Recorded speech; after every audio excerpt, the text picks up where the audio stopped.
در خزان 1996 کابل روزهای پر اضطراب و سرنوشت سازی را پشت سر می‌گذاشت. دولت مجاهدین بر رهبری برهان الدین ربانی در آستانه فروپاشی قرار داشت و نیروهای طالبان از شرق کشور به سرعت در حال پیشروی بودند. شهر کابل که سالها در آتش جنگ و ویرانی سوخته بود، بار دیگر آماده سقوط می‌شد. کل گرد طالبان و مرد جنگ ختمو په کابل کې بالا خونو کوش نکو وینه په کابل کې موږ نتویو. در این هنگام دکتر نجیب الله در دفتر سازمان ملل که در کابل پس از سقوط دولتش در آنجا پناهنده شده بود به سر می‌برد. اگر این رژیم این حاکمیت و متحدین سیاسی از اونها و حزب وطن نباشه، جایی را که در اینجا پر میکنم من براتون بگویم فقط بنیادگرایان هستند در حمایت و پشتیبانی با بیگانگان.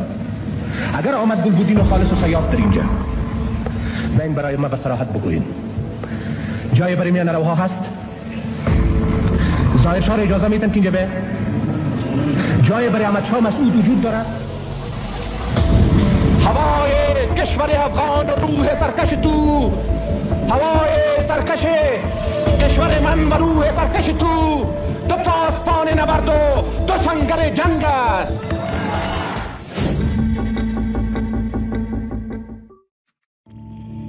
ساعت 2 بعد از ظهر 26 سپتامبر سال 1996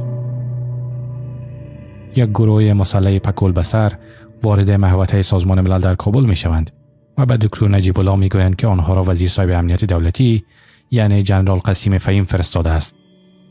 آنها به دکتر نجیب الله می گویند که بیایید با ما بروید، ما در حال ترک کابل هستیم. دکتر نجیب الله می گوید که من شما را نمیشناسم و نمیفهمم که شما فرستادگان کدام مرجع و مقام هستید و از کی نمایندگی می کنید. اصولا وزیر صاحب امنیت که من او را به چهره میشناسم باید می آمد و این تصمیم را به من ابلاغ می کرد.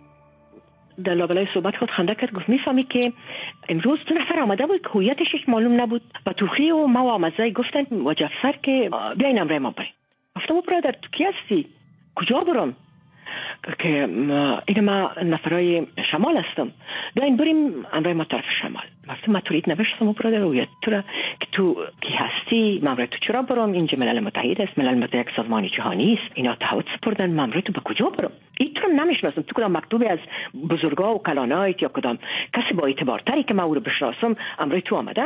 گفت نه ما آمدیم. گفتم برادر تشکر، بسیار خوش باشین، آرام باشین.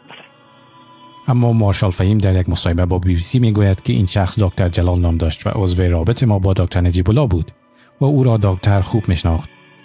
نجیب الله برای دکتر جلال گفته بود که من همینجا میمانم و به شما در آینده و افغانستان کار میآیم. مارشال فهیم میگوید که شاید دکتر نجیب الله در آن زمان پیام‌های در مورد مسئولیت خود دریافت کرده بود. فرد نظامی که تناسب داشت، کدام نامه رسمی از طرف مقامات دولت اسلامی نداشت و شناخته نمیشد که فرد کی است. به مقر ملل متحد داخل شد که گویا حامل پیام فهیم است برای رفتن. دکتر نجیب الله را دریافته بود.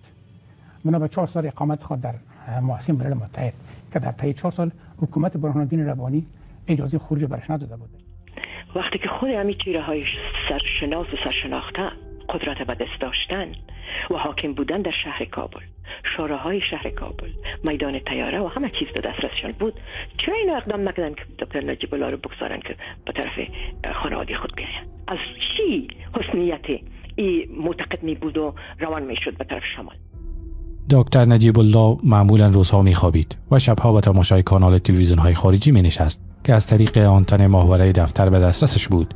با بیرون از دفتر سازمان ملل نیز روابط داشت. نامه‌های زیاد برایش می‌رسید. بسیاری از نامه‌ها توسط شخصی به نام ستار که گفته می‌شد مامای دکتر نجیب الله است آورده می‌شد. دکتر نجیب الله بعد از ظهر پنجشنبه 5 میزان سال 1375 از ستار مامایش و دیگر اقارب و دوستانش می‌خواهد که به دفتر سازمان ملل به نزد او بیایند. وقت ستار آمد دکتر نجیب الله به او گفت که احمد چای مسعود امروز از طریق فهیم وزیر امنیتش به من پیغام داد تا به پنجشیر بروم. من برایش جواب دادم که اینجا میمانم، من پناهنده سازمان ملل هستم. او دلش است که 5 سال را در سازمان ملل در کابل زندانی شدم، حالا چند سال دیگر را در پنجشیر زندانی باشم. بدین ترتیب دکتر نجیب الله اطلاع داشت که مجاهدین قبل از ساعت 5 عصر شهر کابل را ترک کردند و طالبان به سروبی رسیده و به سوی کابل پیشروی می‌کردند. سرانجام طالبان ساعت 12 شب 26 سپتامبر شهر کابل را اشغال کردند. اکرم اندیشمند به نقل از راننده دفتر سازمان ملل که شاهد این وقایع بوده نوشته است که در آن شب ستار مامای دکتر نجیب الله خوشحال و مطمئن بود. حتی بیقراری میکرد که چرا آنها یعنی طالبان دیر کردند. خانم فتانه، خانم دکتر نجیب الله که با فرزندان خود قبلا به دهلی مسکن گزین شده بود، انتظار پیوستن دکتر نجیب الله را داشت. اما خروج و یا فرار دکتر نجیب الله از افغانستان طوری که شرح آن در کتاب سرنوشت غم انگیز آمده است ناکام شد. ما با دکتر نجیب الله به تاریخ 26 سپتامبر 1996 اونا تلفن کردن بر من. فاضلتم عصر بود. همون روزی که شب هنگام شهید شد. چی گفت براتان تماس آخر تلفنی؟ در تماس آخر تلفنی خود بر من دو قصه کرد. و اولادم صحبت کرد. اولادا پرسان کردن که چی وقت ما تو رو میبینیم. برش گفت که خب ببینیم که 4 سال گذشت و امکان داره که 1 سال دیگه یا 1 چند ماه دیگه هم بگذره. و آخر باز ما شما یک دیگه خدا خواهد دیدیم. ما واقعا براتون میگم 20 روز پیش از اینکه این حادثه شد ما بسیار از روی خراب بود. ما گریه میکردم. مرا گفت که ما هیچ انتظار ندارم از تو گریه کنی. من هیچ وقت طریق آدم ضعیف که نمیکنم، خواهش میکنم روی اولادارم خراب نکن. مرا میفهمی که دور هستم، متاثر میشم، بسا خود قوی داشته باش. اما من نمیفهم مثل که یک احساس ششم بر من گفته باشه که من دیگه اینم آخرین است یا من دیگه نمیبینم. واقعا وقتی که من شنیدم که طالبا از پاکستان به طرف افغانستان حرکت کردن، طرف جلال آباد، ما تمام امید من خلاص شد. سرانجام نیمه های شب یک اراده دادستان طالبان داخل حویلی دفتر سازمان ملل شد. 3 نفر از موتر دادستان بیرون شدند. یکی از آنها ریشش تراشیده بود. به زبان پشتو پرسید که دکتر صاحب کجا است؟ دکتر نجیب الله جواب می‌دهد که من هستم. افراد طالبان به او میگوید که داخل دادستان شود که رهبری دولت در ارگ منتظرش است. دکتر نجیب الله از آنها خواست که فردا روز روشن به ارگ برود. طالبان نپذیرفتند. پافشاری و اصرار دکتر و ستار ثمره نداد و هر دقیقه برخورد طالبان شدید و خشن میشد. دکتر داخل موتر شد و 2 طالب مسلح به 2 طرفش قرار گرفتند. دقیقاً اتفاق طوری بود که ساعت 1 شبانه آمدن به نام طالبا داخل محوطه ملل متحد شدن و دکتر نجیب الله گفتن که شما را رهبری ما خواسته که به ارگ می. با گذشت نزدیک به 3 دهه هنوز کسی نمیداند که آن شب بر دکتر نجیب الله چی گذشت. اما فردای آن شب جسد شکنجه شده او در چهارراهی آریانا آویزان شده بود. در حالی که خبر اعدام دکتر نجیب الله همه جا پیچیده بود، یک اراده دادستان طالبان دوباره به دفتر سازمان ملل آمد و شاپور احمدزی برادر دکتر نجیب الله را نیز با خود برد. طالبان اندک بعد او را نیز به دار آویختند. ستار ماما و توخی دستیار دکتر نجیب الله موفق به فرار شدند و خود را به پاکستان رساندند. رحیم الله یوسفزی خبرنگار پاکستانی که روابط نزدیکی با طالبان داشت میگوید وقتی طالبان شهر جلال آباد را تصرف کردند، من از ملا ربانی یکی از رهبران شورای علمای طالبان پرسیدم که آیا با تسخیر کابل دکتر نجیب الله را خواهید کشت؟ ملا ربانی پاسخ منفی داد.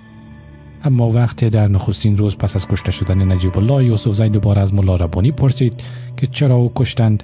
ملا ربانی گفت دکتر نجیب الله مسئول کشتار هزاران مسلمان بود.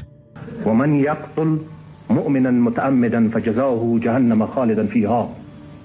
اگر یک مؤمن با قصد و عمد به قتل برسه، مرتکب ازی برای ابد در جهنم می سوزد.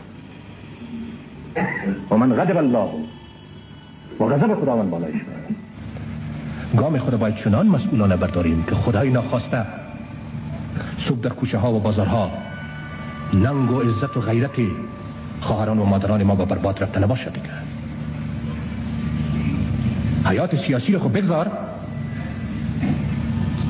که دیگه اطفال و خواهران و مادران ما حق حیات و زندگی را در کشور خیش نداشته باشه.